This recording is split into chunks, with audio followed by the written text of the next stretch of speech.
Well, after Alan gave a description of the location of the glassworks at Port Seton, we thought it was time really to give a little bit of the background to those glassworks and explain a bit more about why we think that there's something there to be found and why it's important.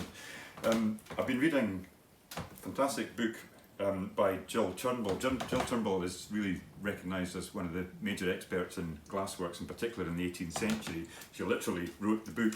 She's got a whole chapter about Port Seton's glassworks there, including some fantastic little extracts from maps. This one very clearly showing the glassworks, and we've used that in some of our other materials to try and geolocate the works to the current Ordnance Survey maps. As well as Jill, we've got some other experts coming along though on the day. In fact, we've got 3 or 4 other, again, nationally, potentially internationally renowned experts in the field, so we'd better find something. We are almost certain, I would be 99% certain, that this little building that was known as the ink bottle, or the pavilion, or lots of other things as well apparently over the years, was the glassworks, and we reckon that it was designed, according to the original accounts, by William Adam as part of a major investment by the York Buildings Company in Port Seton. This was in the early 18th century. It's possible that there was a glassworks there before, and we're looking therefore also to see if we can identify if there was a works and what it comprised. The glassworks didn't actually last very long. There was all kinds of stuff going on, intrigue, problems with manufacture, problems with the characters involved in it as well. It was a bit of a debacle, to be honest, but in the short time that it did operate, it produced a lot of glass. We've got some really good examples here. This is a piece of what we think is a mallet bottle, so you might just be able to see the shape of it. It's coming up, and then it would have formed a shape like a mason's mallet. This is the base, obviously, so it sits nice and firm on the ground there. But as well as bottles, which was a major element in the time, this is an example of an onion bottle, which they probably also produced. Sadly, this isn't actually from Port Seton. This one is. We know it's from Port Seton because alongside it, we also found this little thing, which is a seal, a glass seal that was applied to bottles that were owned by individuals. And you won't be able to read it, but fortunately, one we made earlier, we've got a photograph of that seal with Archibald Robertson, who, as it turns out, was one of the owners or directors of the glassworks. So we can say absolutely categorically that this bottle belonged to Archibald, and almost certainly was produced at Port Seton.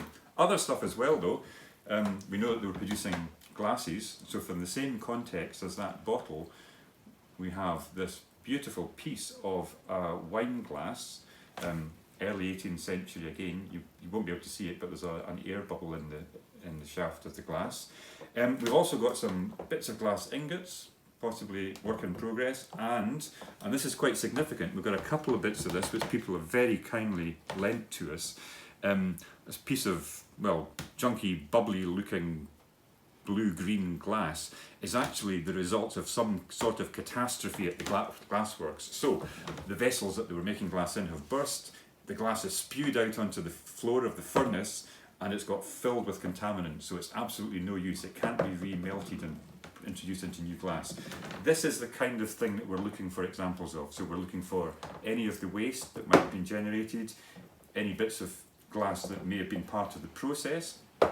It'd be fantastic if we were able to find any finished glass, although of course in the area that may well have come from other contexts. It might be later, it might be from elsewhere, because most of the glass that was of this sort would have been ground up and put back into the furnace.